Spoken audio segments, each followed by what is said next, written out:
Здравейте хора, и днес ще видите как управлявам това нещо, как го управлявам, как се управлява. Аз не знам как се управлява, бе, брат. Аз не виждам. Как да не си играл тази игра, Хари Потър, бе? Не трябва да те докосва топчето. И е като игра почти като Супер Марио. Ето сега. И го докоснах копчето. Ще го фана. Чакай да те хвана. Тук няма край. Фана го! И защо една звезда? Защото съм Пак сега. Не трябва да се бъчка с топчето. Чакай да те хвана. О, ти играят уредято.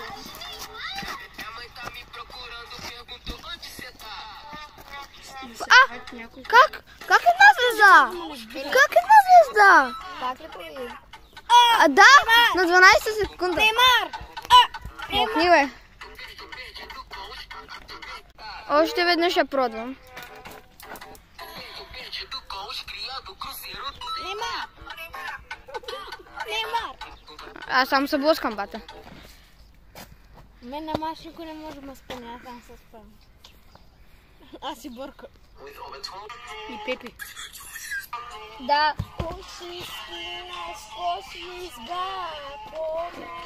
Почти не виждам къде ходя.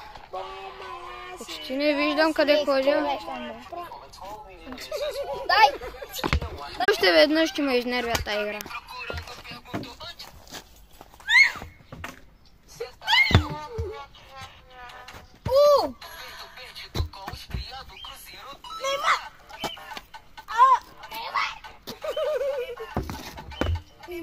Пак една звезда е добре, бате. Аз не се блъснах нито веднъж и пак една звезда. Не знам.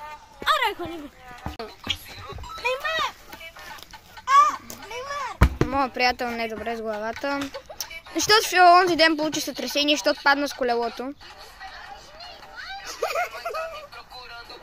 И Марио! И пак една звезда. Няма как да направя повече и така. Веднъж докато не свършат.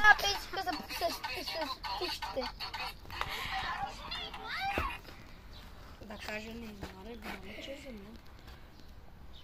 Защо? Да е ба.